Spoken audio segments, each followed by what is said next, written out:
So last class లో potential energy concepts discuss చేసాం. So ఈ క్లాస్ లో potential energy of an electric dipole placed in a uniform electric field అనే concept ని discuss చేయాలి. So ఇప్పుడు పొటెన్షియల్ ఎనర్జీ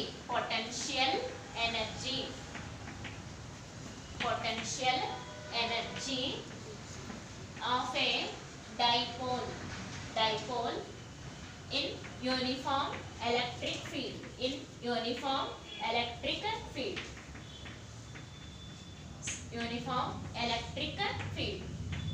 capital.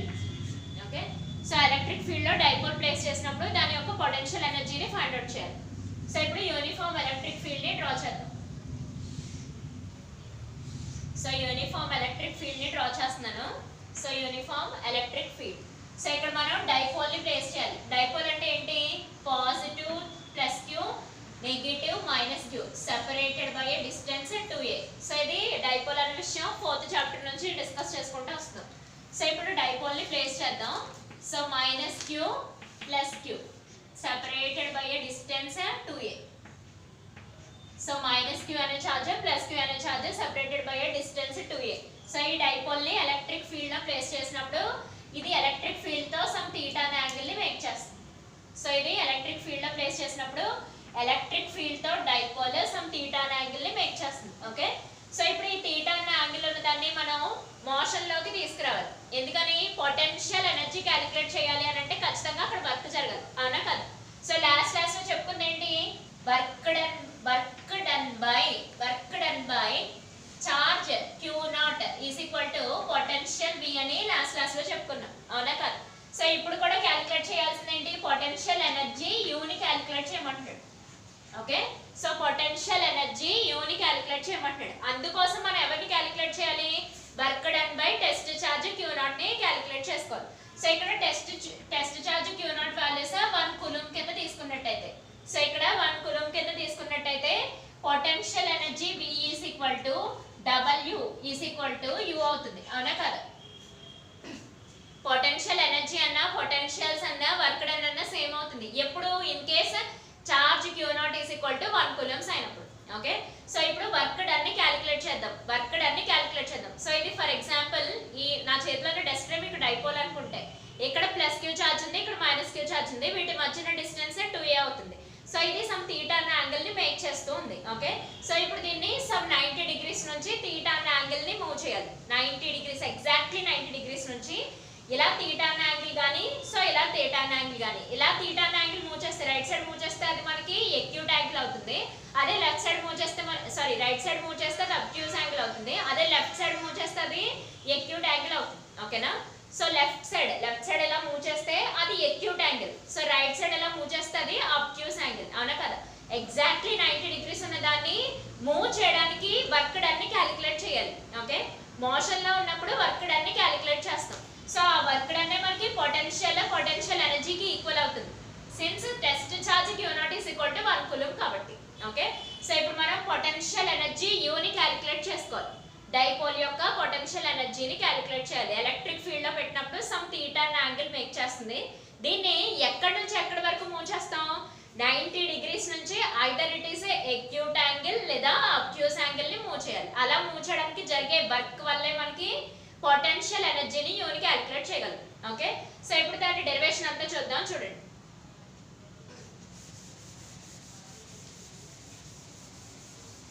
జనరల్ గా మనం డైపోల్ ని ఎలక్ట్రిక్ ఫీల్డ్ లో ప్లేస్ చేసినప్పుడు ఈ డైపోల్ వల్ల మనకి టార్క్ ప్రొడక్షన్ అవుతుంది. ఓకేనా? సో టార్క్ ఎందుకు ప్రొడక్షన్ అవుతుందంటే ఈక్వల్ అండ్ ఆపోజిట్ ఫోర్స్ ఉంటాయి. సో ఇది డైపోల్ ఇలా డ్రా చేశాను. సో ఈ డ్రా చేసిన డైపోల్ లో సో ఇక్కడ ప్లస్ QE అనే ఫోర్స్ ఉంటుంది, so down side minus QE అనే ఫోర్స్ ఉంటుంది. ఓకే, కానీ ఈ డౌన్వర్డ్ డైరెక్షన్ లో ఫోర్స్ యాక్ట్ అవుతుంది, ఇది అప్వర్డ్ డైరెక్షన్ లో ఫోర్స్ యాక్ట్ అవుతుంది. ఓకేనా? మళ్ళీ ఒకసారి చెప్తున్నా చూడండి, ఇది డౌన్వర్డ్ డైరెక్షన్ లో ఫోర్స్ యాక్ట్ అవుతుంది, ఇది అప్వర్డ్ డైరెక్షన్ లో ఫోర్స్ యాక్ట్ అవుతుంది. ఎప్పుడైతే రెండు ఈక్వల్ అండ్ ఆపోజిట్ ఫోర్స్లు ఉన్నాయో అక్కడ ఖచ్చితంగా మనకి టార్క్ ప్రొడక్షన్ అవుతుంది. ఈక్వల్ అండ్ ఆపోజిట్ ఫోర్స్లు ఉంటే అక్కడ ఖచ్చితంగా మనకి torque tau, so torque tau మనకి ప్రొడక్షన్ అవుతుంది. So upward side plus QE అనే ఫోర్స్ ఉంది, డౌన్వర్డ్ సైడ్ మైనస్ QE అనే ఫోర్స్ ఉంది. రెండు కూడా ఈక్వల్ గా ఉన్నాయి, బట్ కానీ ఆపోజిట్ డైరెక్షన్ లో ఉన్నాయి. ఒకటి అప్వర్డ్ డైరెక్షన్ అయితే రెండో డౌన్వర్డ్ డైరెక్షన్. ఖచ్చితంగా ఇక్కడ మనకి టార్క్ ప్రొడక్షన్ అవుతుందని 4th చాప్టర్ లో ఆల్రెడీ డిస్కస్ చేసాం. సో ఈ టార్క్ కి ఈక్వేషన్ కూడా చెప్పాం, ఏమని Q into E sorry P into E into sine theta. So ఇక్కడ టార్క్ కి ఈక్వేషన్ 4th చాప్టర్ లో ఆల్రెడీ డిస్కస్ చేసాం, ఏమని PE సైన్ థీటా అనే విషయం అక్కడ ఆల్రెడీ చెప్పుకున్నాం. Okay, so PE sine theta అనే విషయం అక్కడ లాస్ట్ లో 4th చాప్టర్ లో ఆల్రెడీ డిస్కస్ చేసాం.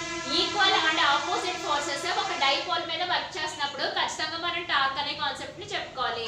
So torque W is equal to PE sin theta అనే విషయం అక్కడ లాస్ట్ లో ఆల్రెడీ డిస్కస్ చేసాం 4th చాప్టర్ లో. ఓకే, సో ఇప్పుడు ఏం చేయాలంటే మనం first small amount of work తీసుకొని తర్వాత ఇంటిగ్రేషన్ ని చేసి కంప్లీట్ వర్క్ అంటే టోటల్ వర్క్ ని డిస్కస్ చేయాలి. ఓకే, ప్రతిసారి కూడా మనం ఎప్పుడు వర్క్ క్యాలిక్యులేట్ చేసేటప్పుడు ఇలా కంప్లీట్ వర్క్ ఇదంతా మనకి టోటల్ వర్క్ అవుతున్నాం, ఇదంతా మనకి టోటల్ వర్క్ అవుతుంది. ఇలా హాఫ్ ఆఫ్ పార్ట్స్ క్యాలిక్యులేట్ చేస్తుంది, సమ్ అమౌంట్ ఆఫ్ వర్క్ అవుతుంది.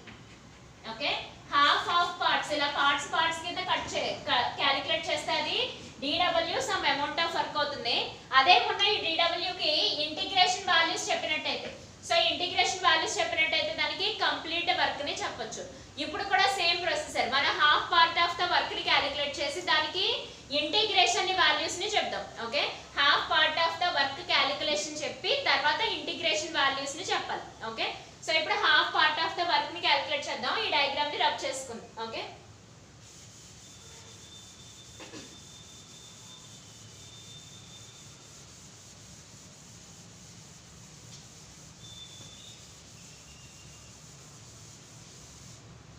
so some amount of work done, some amount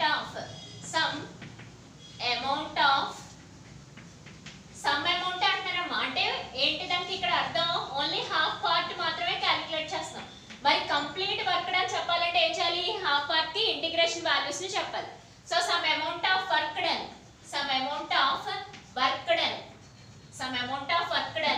dw is equal to torque tau into d theta అని చెప్తాం. సో ఫార్ములా చెప్తాం, dw is equal to torque tau into d theta అని చెప్పాం. So dw is equal to torque values 4th chapter లో చెప్పాం, ఏమని PE sin theta. So PE sin theta into d theta అన్నమాట. So PE sin theta into d theta values.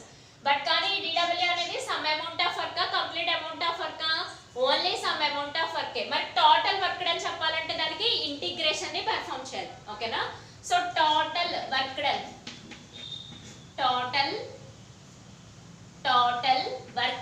So total work done చెప్పాలి మనం.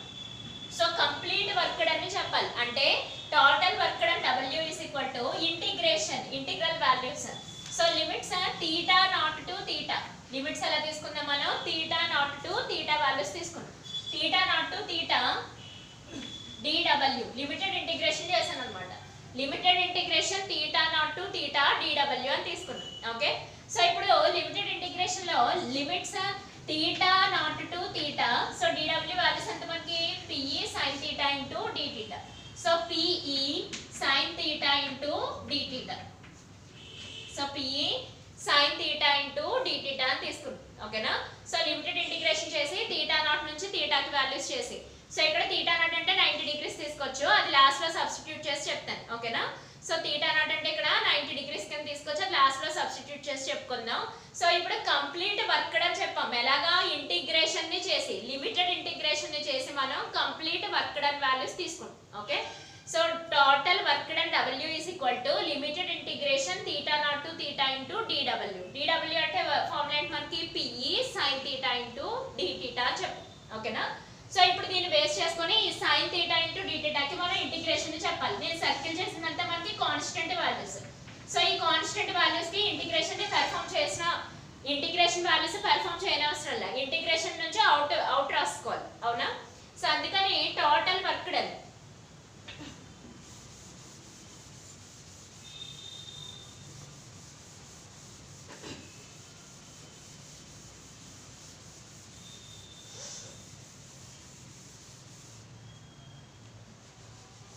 Okay, so total work done W is equal to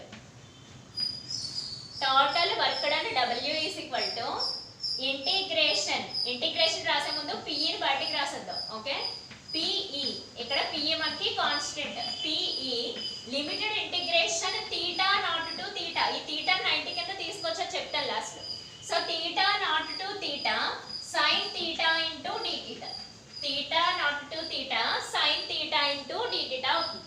so ఇప్పుడు ఈ sin θ కి integration values ఏమవుతాయి? Minus cos θ అవుతాయి అవునా. So sin θ కి ఇంటిగ్రేషన్ వాల్యూస్ ఏంటి మనకి? Minus cos θ. అదే cos θ కి integration values sin θ.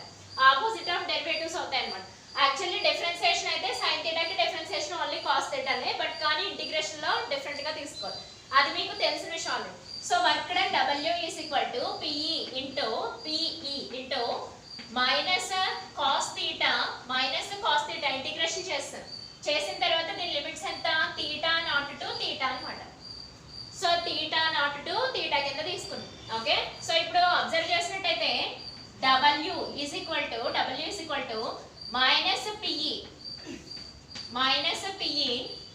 cos upper limit minus lower limit వేసుకోవాలి. ఇందులో అప్పర్ లిమిట్ వాల్యూస్ ఎంత? టిక్ మార్క్ పెట్టింది. θ minus cos θ naught cross mark పెట్టింది. cos θ naught lower limit. cos upper limit minus lower limit వేసాను అనమాట. cos θ upper limit minus lower limit. Upper limit θ cross mark into mark పెట్టింది.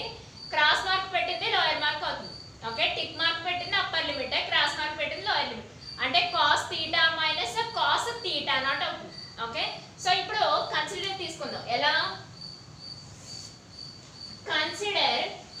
Consideration తీసుకుందాం? ఎలా అంటే θ naught is equal to 90 degrees. నేను ఇందా చెప్పాను కదా, θ నాట్ 90 డిగ్రీస్ నుంచి either it is acute angle అయినా వర్క్ చేయాలి, అబ్ట్యూస్ యాంగిల్ అయినా వర్క్ చేయాలి, ఎలా అయినా సరే.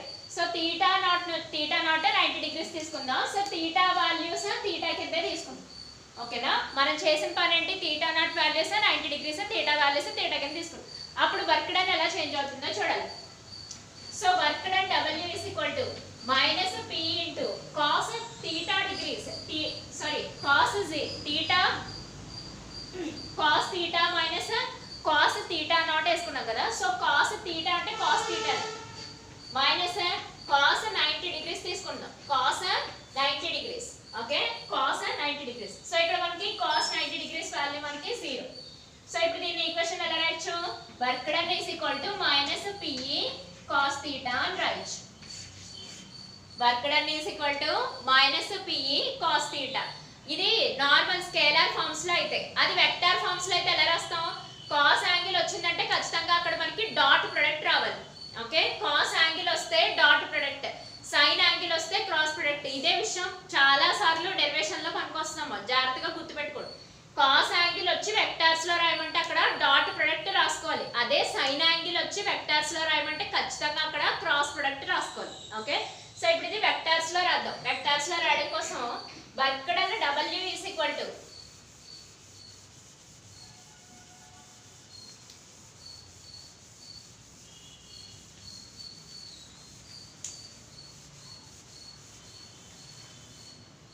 సో ఇక్కడ total work done W is equal to vectors లో రాసినట్టయితే minus P bar dot product రాస్తున్నానమ్మా. Dot product P bar dot E bar vectors లో అయితే.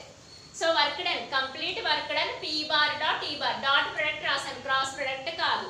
అదే ఒకవేళ ఇక్కడ sin θ వచ్చినట్టయితే మనం క్రాస్ రాసుకుంటాం. ఓకేనా, సో ఇదంతా మనం potential energy U is equal to, since U is equal to V is equal to W కాబట్టి, so potential energy U is equal to ఏమని చెప్తాం?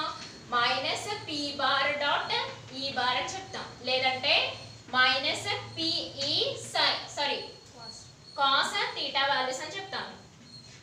సో ఇక్కడతో మనం potential energy of a dipole ని క్యాలిక్యులేట్ చేసాం. ఓకేనా, potential energy of an electric dipole placed in an electric uniform electric field అనే విషయం డిస్కస్ చేసాం. యాక్చువల్లీ 4th చాప్టర్ కి కంటిన్యూషన్ 5th చాప్టర్ అని లాస్ట్ లో 4th చాప్టర్ ఎండ్ అయ్యేటప్పుడు చెప్పుకున్నాం. అంటే లాస్ట్ లో వచ్చిన డెరివేషన్ కి కంటిన్యూషన్ వాల్యూస్ ఇక్కడ ఉంటాయి. ఓకే, సో ఇప్పుడు next potential energy of an electric dipole. అంటే ఈ కేసులో ఏం చేస్తాం మనం? ఎలక్ట్రిక్ ఫీల్డ్ లో పెడితే సిచ్యువేషన్ ఏంటో చూసాం. మరి ఎలక్ట్రిక్ ఫీల్డ్ లో పెట్టలేనప్పుడు సిచ్యువేషన్ ఏంటో చూడాలి కదా. ఇది ఎలక్ట్రిక్ ఫీల్డ్ ఉంటేనమ్మా, అంటే ఇలా పెట్టినప్పుడు సిచ్యువేషన్ ఏంటి, ఎలక్ట్రిక్ ఫీల్డ్ లో ప్లేస్ చేసినప్పుడు సిచ్యువేషన్ ఏంటో క్యాలిక్యులేట్ చేసాం. సో ఎలక్ట్రిక్ ఫీల్డ్ లేకుండా ఆ పొటెన్షియల్ వాల్యూస్ ని ఎలాగో క్యాలిక్యులేట్ చేయాలి. డైపోల్ కి సేమ్ ఎలక్ట్రిక్ డైపోల్ కి పొటెన్షియల్ ని క్యాలిక్యులేట్ చేయాలి. బట్ ఈ కేసులో ఎలక్ట్రిక్ ఫీల్డ్ అనేది మాత్రం ఉండదు. Okay, without electric field concept అన్నమాట.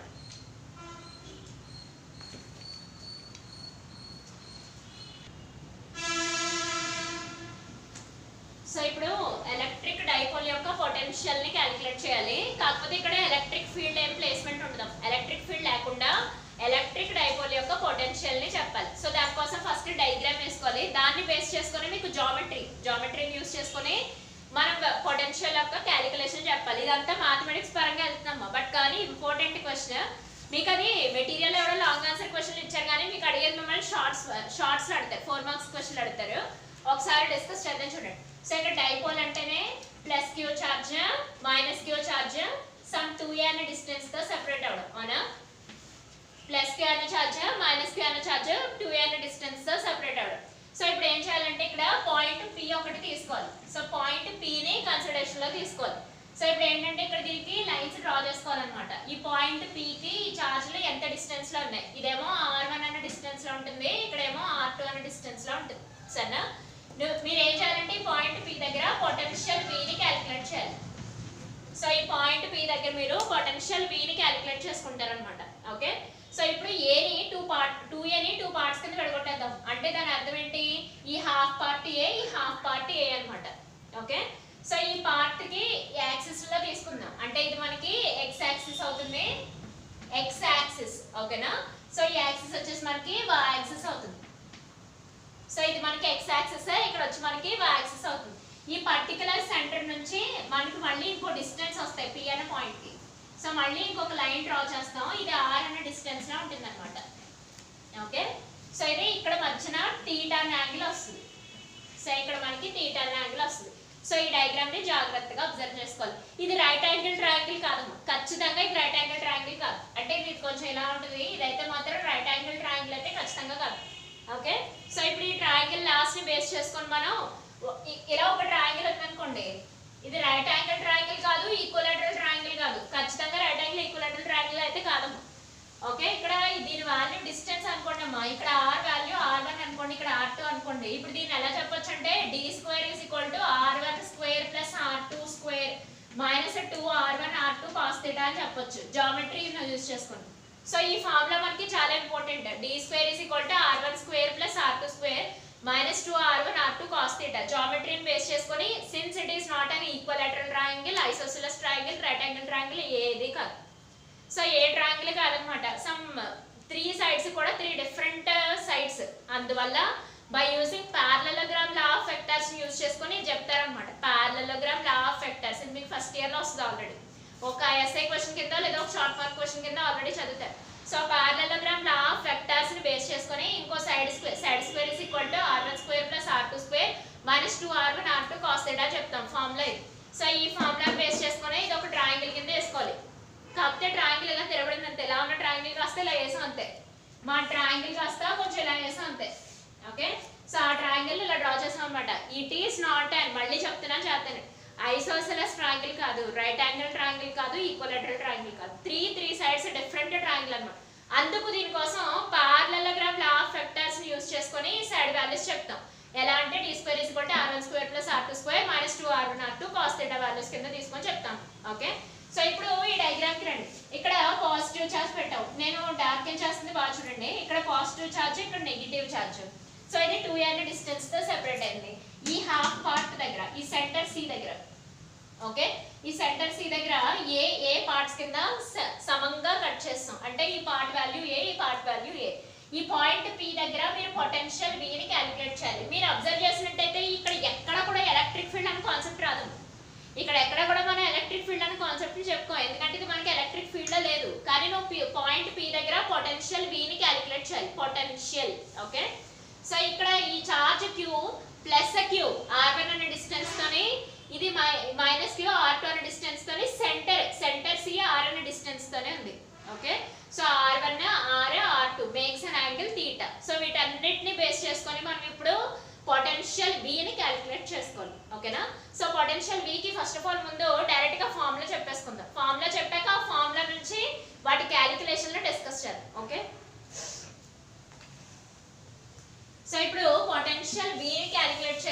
పొటెన్షియల్ V పొటెన్షియల్ V ని క్యాలిక్యులేట్ చేయాలి పాయింట్ P దగ్గర పొటెన్షియల్ V ని క్యాలిక్యులేట్ చేయాలి okay V is equal to Q by 4 pi epsilon naught 1 by R1 minus R2 అని చెప్తారు సో డైరెక్ట్ ఫార్ములాతో చెప్తున్నాను నేను మీకు ఇది ఈ ఫార్ములాని బేస్ చేసుకొని మనం మెథడ్ డెరివేషన్ అంతా చేయాలి so V is equal to Q by 4 pi epsilon naught 1 by R1 minus 1 by R2 ఇవి ఆల్రెడీ ప్రీ డిఫైన్డ్ ఫార్ములాస్ ఇవేం మీరు కొత్తగా డెరైవ్ చేయవలసిన పని లేదు V is equal to Q by 4 pi epsilon naught 1 by R1 minus 1 by R2 okay so ఇప్పుడు ఇందులో మనం R1 ని R2 ని ఫైండ్ అవుట్ చేసాం అనుకో యూజింగ్ ఎలా d square is equal to R1 square plus R2 square minus 2R1 R2 cos theta ని use చేసి R1 values R2 values find out చేసుకుంటే పొటెన్షియల్ V ని క్యాలిక్యులేట్ చేసుకోవచ్చు ఓకేనా సో మన మెయిన్ థీమ్ అంతా పొటెన్షియల్ మీద కాన్సంట్రేషన్ అన్నమాట కాకపోతే విత్ ఎలక్ట్రిక్ ఫీల్డా వితౌట్ ఎలక్ట్రిక్ ఫీల్డా without electric field okay so ఇప్పుడు R1 వాల్యూస్ ని R2 వాల్యూస్ ని క్యాలిక్యులేట్ చేద్దాం okay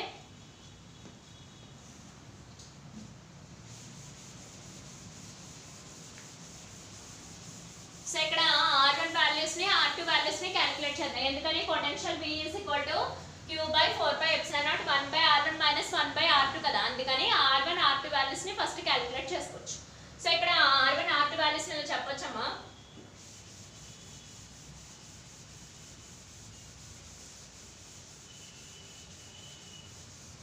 so R1 R2 values ని ఇలా డిస్కస్ చేయొచ్చు సో ఒకసారి అబ్జర్వ్ చేయండి so R1 square is equal to R square centre నుంచి distance R square plus A square minus 2AR cos theta okay so 2AR cos theta మళ్ళీ చెప్తున్నాను చూడండి ఈ ఫార్ములా యూస్ చేసి just formula R1 square is equal to R square plus A square minus 2AR cos theta అని చెప్తాను R1 square values ఓకేనా కానీ R2 square చెప్పినప్పుడు ఒకసారి జాగ్రత్తగా అబ్జర్వ్ చేయండి ఇది స్ట్రైట్ లైన్ కదా ఓకే సో స్ట్రైట్ లైన్ మీద మనకి 180 డిగ్రీస్ కదా యాంగిల్ మనకి అవునా కానీ మధ్యలో నుంచి సమ్ థీటా అనే యాంగిల్ వెళ్ళిపోయింది అవునా కదా సో మిడిల్ నుంచి సమ్ థీటా అనే యాంగిల్ దీని వాల్యూ వచ్చేసి A అవునా సో ఇక్కడ రిమైనింగ్ వాల్యూ చెప్పమంటే ఎలా చెప్తాం సో రిమైనింగ్ వాల్యూ అంటే ఇది ఇలా ఒకసారి డ్రా చేస్తున్నాను చూడండి సైడ్ నుంచి ఇది థీటా వాల్యూస్ అయితే రిమైనింగ్ వాల్యూస్ ఏమవుతాయి 180 డిగ్రీస్ మైనస్ థీటా అవుతుంది అవునా since it is total angle 180 degrees కాబట్టి అవునా సో టోటల్ యాంగిల్ 180 డిగ్రీస్ కాబట్టి సో ఈ హాఫ్ పార్ట్ ని చెప్పమంటే ఎలా చెప్పొచ్చు 180 డిగ్రీస్ మైనస్ థీటా అని చెప్తాం 180 డిగ్రీస్ మైనస్ థీటా అని చెప్పాలి సో అందుకని R2 స్క్వేర్ వాల్యూస్ ఇలా చేంజ్ అవుతాయి so R1 square values R2 square values change చేసి చెప్తున్నాను చూడండి జాగ్రత్తగా అబ్జర్వ్ చేయండి ఈ రెండు వస్తేనే మనకి మొత్తానికి ప్రాబ్లం వస్తాం R2 square is equal to same ఇలాగే R స్క్వేర్ ప్లస్ A స్క్వేరే కాకపోతే minus 2AR cos theta place లో ఎవరిని వేసుకుందాం 180 మైనస్ థీటా వేసుకుందాం అంతే సో థీటా ప్లేస్ లో ఎవరిని వేసుకోవాలి 180 minus theta since it is placed in a straight line the total angle of straight line is 180 degrees so some part చెప్పాలి కాబట్టి 180 మైనస్ థీటా వాల్యూస్ కింద తీసుకుందాం సో cos 180 మైనస్ థీటా అంటే ఏమవుతుందమ్మా minus cos theta అవుతుంది cos 180 minus theta అంటే మనకి minus cos theta so దాన్ని ఎలా ప్లేస్ చేద్దాం so R2 square is equal to R square plus A square minus 2AR so ఇక్కడ cos థీటాని cos 180 మైనస్ థీటాని మైనస్ cos థీటా కింద రాసుకోవచ్చు సో ఈ మైనస్ ఇంటూ మైనస్ ఏమవుతుంది మనకి ప్లస్ అవుతుంది ఓకే సో ఇక్కడ R2 square is equal to ఎలా రాసుకోవచ్చు R square plus A square plus 2AR cos theta okay same అమ్మ సింపుల్ గా చెప్పాలంటే సో ఇక్కడ మైనస్ వస్తుంది R1 స్క్వేర్ కి R2 స్క్వేర్ కి ఏమో ఇక్కడ ప్లస్ వస్తుంది since it is 180 minus theta కాబట్టి ఓకే సో ఇది మనకి R1 స్క్వేర్ వాల్యూస్ ఇక్కడ మనకి R2 square values so R1 square values కి మైనస్ 2AR cos theta అని రాస్తాం అదే R2 స్క్వేర్ వాల్యూస్ కి ప్లస్ 2AR cos theta అని రాస్తాం అంతే డిఫరెన్స్ ఓకేనా సో రిమైనింగ్ అంతా కూడా